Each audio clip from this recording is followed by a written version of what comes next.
Right opinion and virtue as a gift of the gods. This is still part of our ongoing commentary on Plato's Meno. Let's continue. We have already observed that Socrates distinguishes between knowledge and right opinion or correct opinion.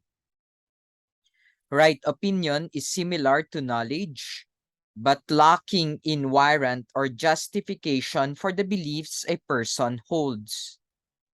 Meno's slave boy has right opinion, but not yet knowledge about the length of side needed to double the area of a square, as a result of Socrates' geometry lesson.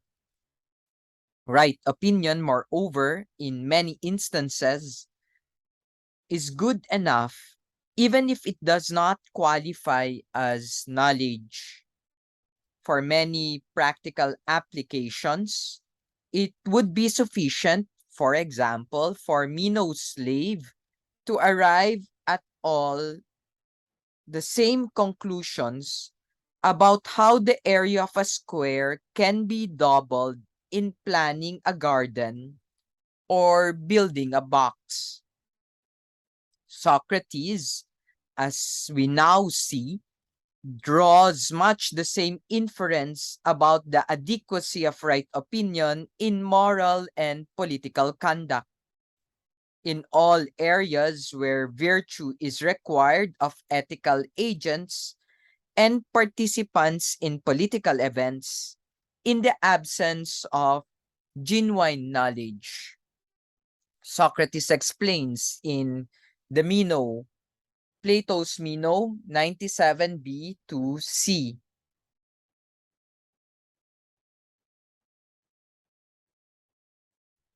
What if someone had had a correct opinion as to which was the way, but had not gone there, nor indeed had knowledge of it? Would he not also lead correctly? Certainly. And as long as he has the right opinion about that of which the other has knowledge, he will not be a worse guide than the one who knows, as he has a true opinion, though not knowledge. In no way worse, says Meno.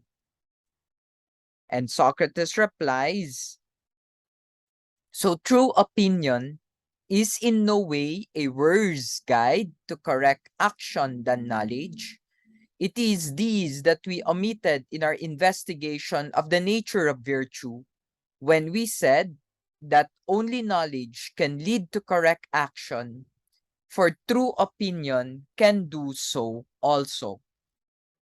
So it seems Socrates puts together all the separate elements of the argument in one extended series of questions and answers in the following rapid fire exchange with Meno, which I needed to present to you and had to lessen the font size. Let's go through this. By the way, if you have not clicked like or shared this post, please do so for purposes of continuing this ministry. Let's read Plato's Meno, 98d to 99c. We thought it could be taught if it was knowledge, yes, and that it was knowledge if it could be taught, quite so.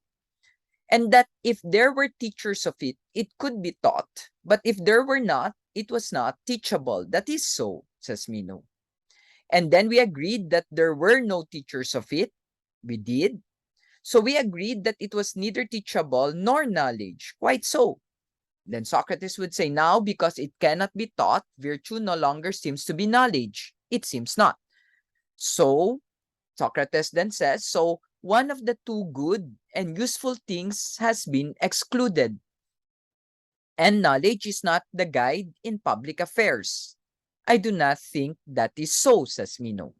To which Socrates will reply, so it's not by some kind of wisdom or by being wise that men lead their cities, those such as Themistocles and those mentioned by Anytus just now. That is the reason why they cannot make others be like themselves. because it is not knowledge which makes them what they are. It is likely to be as you say, Socrates. Therefore, if it is not through knowledge, the only alternative is that it is true right opinion that statesmen follow the right course for their cities. As regards knowledge, they are no different from soothsayers and prophets. They too say many true things when inspired, but they have no knowledge of what they are saying. That is probably so, says Meno. By eliminating the alternatives, Socrates believes he has finally narrowed down the answer to Meno's original question. The two have already agreed that virtue cannot be taught, but it remains to say how virtue is acquired. Virtue has been shown to be unteachable as a techne and also not something that is had by nature, genetically, so to speak, like height or eye color. The only remaining choice which Socrates at last proposes is that virtue is a gift of the gods. This is an interesting answer for Socrates to have given, assuming that Plato accurately reports Socrates' belief. It seems to solve Meno's problem, and at the same time, it supports the claim, contrary to Socrates' accusers later at his trial, that he does, after all, believe in the existence of gods and is not an atheist. If Socrates did not think that God exists, then he could hardly have concluded that virtue is the gift of the gods, given to some and not to others, as a matter of divine grace and dispensation. Socrates states in the final sentences of the dialogue, it's in 100b, let's read. It follows from this reasoning, Meno, that virtue appears to be present in those of us who may possess it as a gift from the gods. We shall have clear knowledge of these when, before we investigate how it comes to be present in men, we first try to find out what virtue in itself is. But now the time has come for me to go.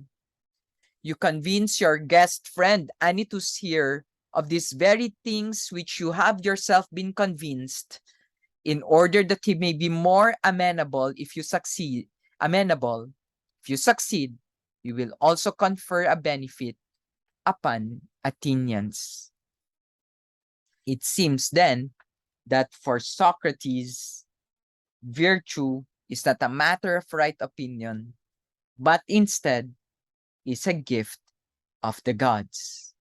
Thank you for listening. Please click like and subscribe to the YouTube channel Samo't sa Simula.